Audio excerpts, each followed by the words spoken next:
Testing mic 1 2 1 2. I go by the name what two motor general K social media president Kumasi Mayor, aka political general. Friday beer above 4 to 6 p.m. More Angela Feminine act the unpredictable entertainment drive. And yeah, you'll be also about Kumasi and Angela Fem entertainment drive there. And you'll be Friday beer 4 to 6 p.m. Otumoto metenase na me papa Ike ya da bi into matters on say me dwumadi na video reactions na me video reaction asatija jankwa because the obetre wasum na ehu de ontimi kan na otumoto be kan de ma kama pa me dwumadi a me die abofo bi da roma na da bia da ohume ewo eye socially de ohume ntentan 247 KMS stabilo trees opanyini odini dwumadi nyina wo lotom o loto agent ya onye loto agent ketwa odi ase nya nkola loto agent e diom sika no mdo muti kwatete we o yon kwatete da obi otimi frame moto ise loto no mu ndi kura sika bebrebe gudem mu ntimi ndi KMS stabilo o wakuku da miensa o mo hye na sema ne hu yehu odi ase Mr Frank Kahombi Mr Adams Kahombi sana hot so kan se wakuku da miensa we e na ma KMS stabilo hu yehu okrodwa we mu nyina no twaba koma KMS stabilo trees na odini billions krona ye be kan sika ma o front to Bronco Junction e wona KMS Stabi edini dwumadie ko na KMS Stabi ene no koye dwuma na mo se free da odo ho kodom KMS Stabi loto adwuma no bibi e koso kama kama shane to say Rogers Beauty Palace ahofefie on say mani bi ho e for this time mani make us that so kama ente se free ada da ne bia Rogers Beauty Palace o front or station on se chewa bang edin hwe ni mu se acrylic se makeup enye onu anya obi e ma no ho ayefe nyina ye Rogers Beauty Palace sana kusi casual on say ma me short piece beyond we are kusi casual na pam ade ma kama pa o aye bantam masala chi dan ho South African we say kaftan say suit kusi casual be pam ma kama pa sa so na aye prestige court aye bia ye je ahome e wo kokko new site junction e ho na ye da what I say so person would feel good hotel abeda feel good wa enye mox ne benya no enye church bi na benya no wa and one prestige court or eye kokobi news agency kona koda kama pa shane so wotomoto hu media video reactions ye mongura senimu ye ko first video of eye ojanyame azuka lelele azuka oya concert bi wona so fi oyen kobra izie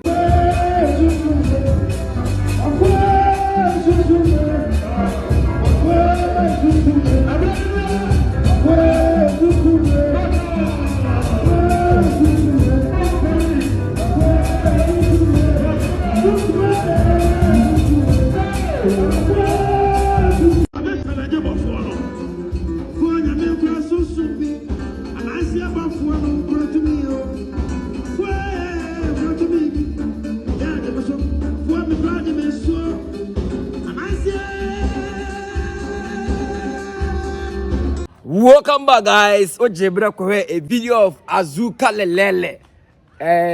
Ojanyame. So food.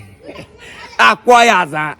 Now we know to say akonfo asada we to say akonfo asada about so fio no. No omo wa so dey say sum sorry line na bia da Azuka person no kura no so a won say ni bofobia. Azuka sum sorry adwuma na person so do ho kwajimu no. Eno kura omo frɛ omo to omo san frɛ o. Azuka say pa ho na wo zan Azuka lelele ho na wo zan no ye nyina ye tifia ye nyina tikroma enim se wo nyamedwuma no onka ho o pegana asofo ana se o pegana difo a omonka nyamedwuma ho Azuka ene di first because nyame bia mfrɛ boy wo hwe boy ni ya oye ya bibia che se nyame bia mfrɛ no Azuka nyankopon frɛ wo si number benso Azuka lelele mente wase number ben so nyankopon frɛ wo si ya se won kwa wonya medwuma ya asa ya concert aya agudie hwe asɔre de mu pa hwe de ogina wo kyere Azuka Azuka lelele asofie a yenim se ye ba asofie ye betie nyankopon asem ye betie asem a eno ufri fie ba no na ora like ora ho like wayira kura no a yenim se asofie o de ye beka nyankopon adwene ye beka nyame asem ma wan kasa be fili oke ba we de obeduro na Azuka yi concert wa asofie Azuka lelele we don't just say one leg dance you so for one leg oh you one leg was so few up one na be so for so be sora nante Azuka menu anim se nyankopon adwuma na wona wo se we nyame mfrɛ o Azuka me se won ko ale nyankopon mfrɛ o me no e be twa se ni wo krom nyame mfrɛ o because de oye bia nkere se nyankopon adwuma na wo ye ha we e ya akoma adwuma na kora wo ye no so a bosom san mfrɛ o Azuka ye oye na ya akoma dwuma na obeso ye no kura so a bosum bia nkan e ya azan na oye bibia nu a wo so Azuka e de yen fa say one day be na Azuka wo betima twa video for one kasa mu wo aso dem wo preach chire church members da ben wo kanya kopon adwene chire church members. When was the last time that Ben Azuka da bia bo Azuka no yi concert wo Azuka bia no yi concert na Sophie Azuka utiri de nseme de miensa Azuka utiri na me say sa wo church boys no mo je jan chen omu hodu say de ade ya bibia ba so da ku utiri we ebe kan ba ko na akoda D10 utiri mu dududu na mo ka say Azuka tine so na enkola ti na me kura meti enkola ti na Azuka me say da Azuka ti be kan church members na ba ko na say ye de ne ko pantan o ka say agudi Azuka nyame bia mfre no nyankopon ni Azuka ni contract bia o we de o ye no de ya che say bibia nim ayazan azan no cross aye no so bibia san ni azan nim o se wazan bi wa o ya ti azan we de kan no kura kakra hum Azuka azan na we de o ti say full time azan akwan kan no kure Azuka una ye jaws se ya ka se ye bo abe ma but anomes eja se ne ka se pe on kan no kure de o ye no oni hunim de bia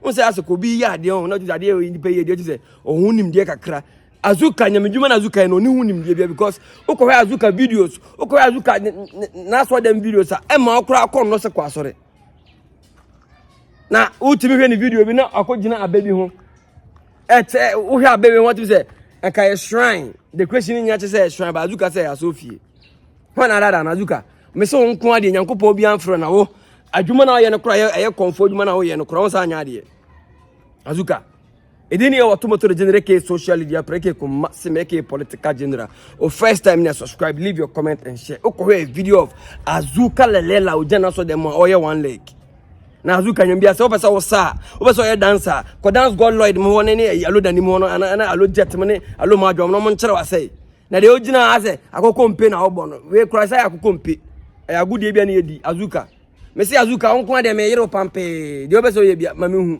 se bibi wo mama me hu se bibi wo Azuka onko ade me se woni hute nyamedwuma na wo so wo ye yazan Azuka onko nyamedwuma na wo ye na yazan nyankopon kura nimu nyame mfrɛ wo da ofu ni wuti den aden na me kura nipa ankasa na omu wo hwe boy we pa so ye sofo ade na je sa akọ ye sofo ni ntari se mu nkyere so ye sofo ni tiresi ni ko so kura je so ye sofo ni bibia ne kasa kura de bobo Azuka ne kasa kura de bobo na Azuka kasa ese obi o ye watchman Azuka o kasa security man papa ti se Azuka se o security man o ba kono ada bi ko ni tinu ko betima we na manada o fo ncho me se Azuka adwuma na wo ye no nyanya medwuma on to say Azuka be jai abaye bi foforo ai bon se we de ne papa mo anyina beta Azuka ti because me gina no Azuka otofo ma ema madwani ni me pese o jai sa zan sa krofasa na oto na so dem say nyame me se na me pese o jai me ni Azuka ni asem bia me ni personal issue bia dem pese o jai sa Azuka ka tiro mo say wo na me bia fra nyanya medwuma na wo ye azan na wo ye me ni asem embe yesi ase nyakupo bia fra na nyame sa wo so na nyame bi na do ye bibia Azuka nyame bai wo Azuka wo nyame bai na do ye adwuma azan na wo zan nipa ka kire mo say oh me Azuka me otorofo me ni asem e ma ne ntu obi sa say boy where is the bi o jina Azuka so me nyina Azuka so de o ye na enya na pese wo nya ne right because me beduru me de me ye enya right obi so be ka say wo to ye ne right anya bufuo what you say Azuka de onye nyame nipa onti ase no mpe bi ntena ai say Azuka jai de o ye na me mo ni di biem Azuka ko ye adwuma bi na simu adwuma we de e deserve Azuka e fata Azuka me se me promotion ma Azuka sa me ntana da hwe o ba mma ne mfa phone from se wotomoto bra America bia me de be ko me cheta me ni Azuka ni asem de bia me ka chem se man be am se ye be gina eno bi wasem person I don't have any personal issue with anybody e course e adwuma me nya be gina ha de e course me ma me kura di me me de be ma no me papa di mu asem obi adi mu asem ma me ka kire no ndu pa o hia me a yi bibia to nchen hunu se hana mbe gina na madwuma ma wie aja se yakwa another video ba share na to se madwuma dia me di KMS star bi edimu titi mapa kusi kwase so ka ho bi sana Rogers Beauty Palace sa so na Prestige Court e ka ho yakwa another video we a video of Vivian J Lawrence hey mamu we a great actress let's go and watch and come here enya doctor ikura si ni bi sa ya nante kakaka manu so waka brofo we mente brofo enka waka kan kwase atamatre ada ka brofo kwa no kanu ada mente ta wo ka brofo da Waiting. Tell me in school, Nico. I'm back. I do a meter bluff. They tell me some make a bluff farmer. Every extra Santa Clara mean. Hey, sure. Teresa. Let's go, Jack. With a bluff on the man and two bag your voices. Hey. Okay, hold on a bit. Let me ask. Good afternoon. Afternoon. Sorry. I am looking for the geographical complementology of Mr. Johnson's terrain. I'm looking for the geographical complementology of Mr. Johnson's terrain. Can you aid me? You are the walk and I'm a dear.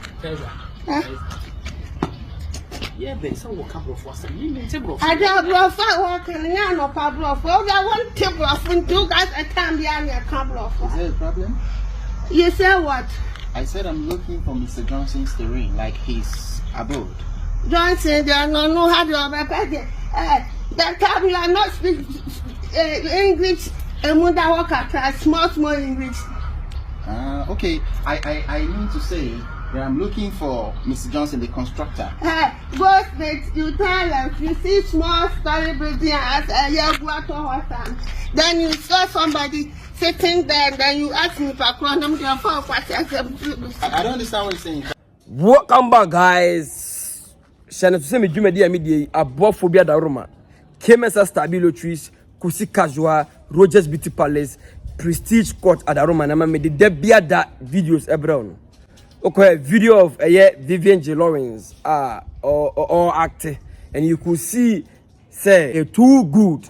And someone subscribing to Abraham Fair TV, social media, and not subscribe because Vivian J. Lawrence or no more be the mamo. A man in say Ghana movie industry at all from no. Still, I'm up for years shooting, I'm up for acting. See, Vivian J. YouTube, no snack about Abraham Fair TV. You will see what I'm telling you guys. Vivian J. is doing great job or acting. She is acting Vivian J. on Diagro.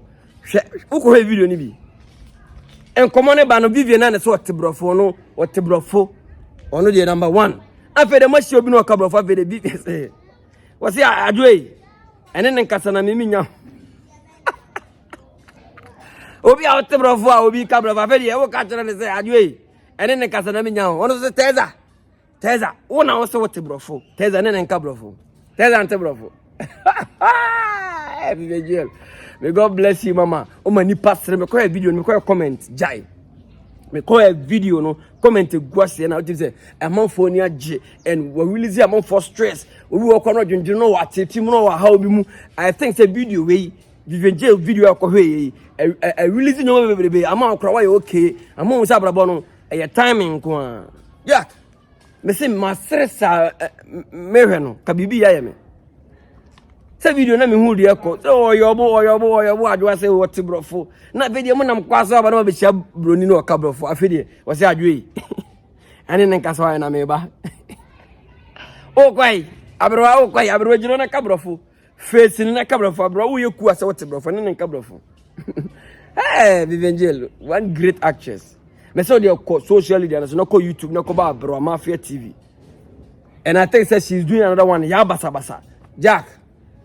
Anya goodie and kase Ghana movie industry at all from no e bin see that wa hu say eguso say Checheku premiere ne movie be soon and say movie not of man Checheku mu premiere movies they are doing great job to be sram say Checheku premiere ne ye wa ma wo de ewiase on na John Checheku premiere na ye koso no wa ma on na ewiase na ye John SG More ye nyina e ko SG More that day Checheku movie premiere no one man me see we na John because ye nyina e bada no be bon frete because over the likes of J. Lawrence she will be there because what a video be a sister Vivian J. Lawrence take it off Checheku it means on that night be bibi hu be hu because ye nyina pull out there SG More ye be support Checheku all out ye bad life obi antrefi obi no better on that night.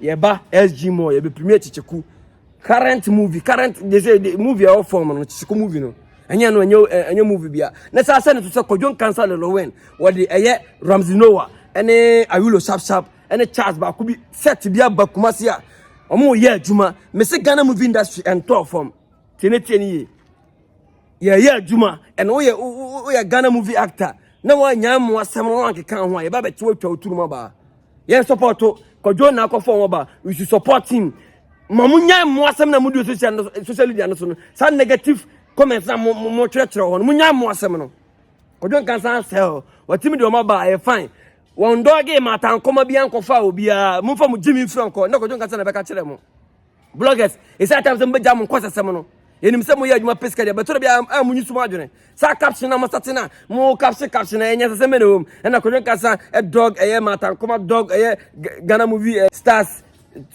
to bring a Nigerian stars more about them story bia na characters in here mo say story na we be twa no here Ramsey no one akofa na fine ye be mo support munya Jimmy no na be che de nya okuru mu a e de no me say Friday bia 4 to 6 pm me Angela FM me te ho me ne Ike we dey say me nka hwe kojo kansa na aye mo yam begin up e tena bia Angel be the other day akabeneza be the other day cheche kube the other day 3940 obia be akumi mu obia be binti de ne de aba no ye man full support until me say on that day no on that night ye nyire chemu SG mo cheche ku movie pime ye nkodi agro ho obia mpie obia nyiniti aja say eno no movie premiere of checheku we so ko video of Angel Lawrence oyi acting bi asira bi enya agudie kura aboafo asoma samle dwuma die bra kemesa stability ka ho kusika dwa ka ho sana Rogers Beauty Palace esudi tintima na Prestige Court okokobi New South Junction yanko another video of adusafo a ge na okoye se speech aton se tokaton no wo se ono ogina bia ma speech sa wantima anya nkopo ba bi ntina ha na ba tobe na menya spiritual attack unya yi physical attack unya tremendous attack unya ceremony to di agro mo de me ko video ni me sie me kasa me nya yesa me resna me no spiritual operation on me na de nyankopon dia papa Monday to asane ko Friday no ba che no oh yeah Monday asane ko Friday papa me ti wa Monday no papa ti se bibi se da ana me se keke dai e wo fie me hall say me da wa some say nurse ni aba me nchen o say you need operation o mu to me sing na say good form nurse ni say dey say why me mo be proud o say wa kasa for won saye eti me say wrong me say na me wa ni ma eti o me yi ni ma free me mo eti o we must say you needed this we are going papa eti me ne die o mo die go atuma till they me from Dr. Father now. Also, one day, we are matching Canada, no papa. The NBA was for a day to the year. Welcome back, guys. So, a video of Adusafo, Jina Sophia. All my testimony say on that day, no, the day na no any say ni speech tones and speaker tones and talker tone. And she was being attacked. Na the okofa ba no cry attacking. Afu Santana okofa ye attacking. Na wa ukoye bi. Odi e kura nya hu. Speaker tone. Want me anya aboko papa bi atena no. Wo be so kire say wutimi ye na attacks na ba so mama. Fa won to papa bi tena. Ada Dusafo enimu ana. Yenim de oye okroma Dusafo a. Okwa no ye ni ye ke be bo ajo so. Wa anya ni ye papa bi tena obi akran obi anka say wa anya ni ye. Dija say wa anka say be fa another story aba no. E de no mo de mo petrend o. Adusafo akopa bi tena wate. Uyi utru sakola nyina no ama trend. Afi no ko jina so de me ko di adansi hunu we testimony hunu. Froko no ma me nyene ho. Asema okay there is no truth in it. Intura wujina Sophia wutwa Nyankopon he oto. O da tina wona din semunu.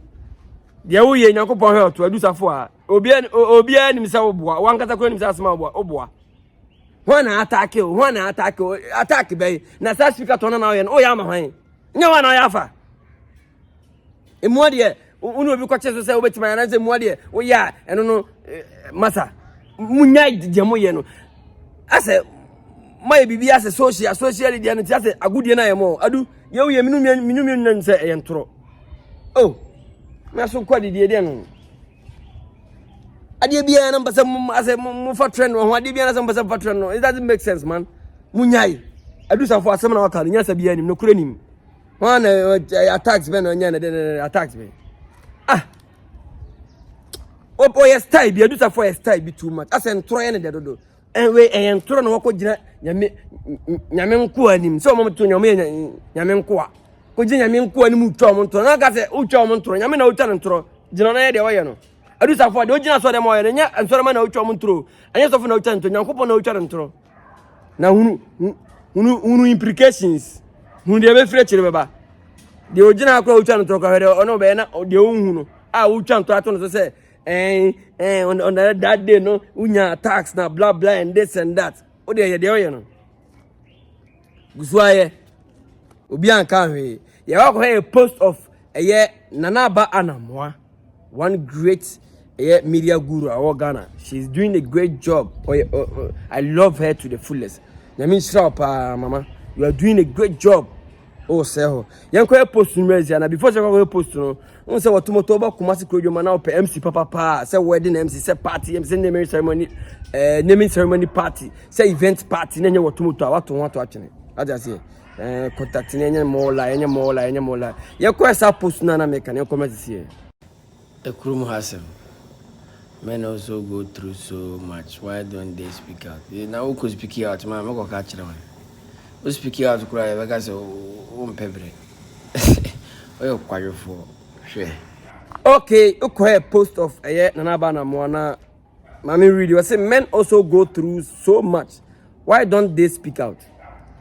I say memma so call ya call no bebrebe mu na hunu say memma na nkasa adentia maami e memma no omo ko ka kire hwan bema o call ha omo ko atipi mo na ko ka kire no o konya ge bi kro oni tira ko ka kire na wasake kan kwasesem kra choma ha da no wakoma kra bete o maami na wo ha wetima waka wasema kire no o maami ni wa bema nkasa nini nkomo nkire na bema ko oni nkomo nkire ne yonko bema ho bema call ha omo ko amani ma anya ni yonko be makura anya ni yonko be mabiero be di nkoma kire no be man kasa saa o na meka do kwanche mu ti se ma no mo ne mu kunu no mu ti so mo ne mu mpranfo no mu teto a eto da bi ya munye bibi ko e bi ko a lot mu but they won't come and tell you no man will voice out no guy will voice out say Jack na hwe da bi anya ne sa ti mesre ma no atan se mo ho a mo ne mu kunu no mu hu de wo serious issue serious because boys ni be go through hell but omo can't obia one of catch because do catch no be ma hunu say as a brain be ma nya broken heart onu so catch nyonko be ma e be twetwe e be sere no etinese no be ma ye wade onko friend nyonko be ma onu say nyonko be ma do ko din komo ba bi nese no ti mesere ma no mo ne mo mpranfo no mu kunu mo ho a atan so amusu munya shotanga bi ai da bia no de ma no onya obeka pa say ne de ni ho but ontimi nka ti mesere ma no so mo ha munya shotanga bi mfam why na me ma na e bre adai Nana Anamoah nyame fa enfie ni bi nka mfie because asem na wo kan asem kase o men also go through so much why don't they speak out ya kwa ka kire hwan kuma be man niska kwa no ka why word na on page ma be man niska no ka on page ma manfo ya adwuma wo ha yemfa no e bobodi a be jonsem edeni e wato motor general ke social media ke ko political general or first time you subscribe leave your comment and share. I'm out.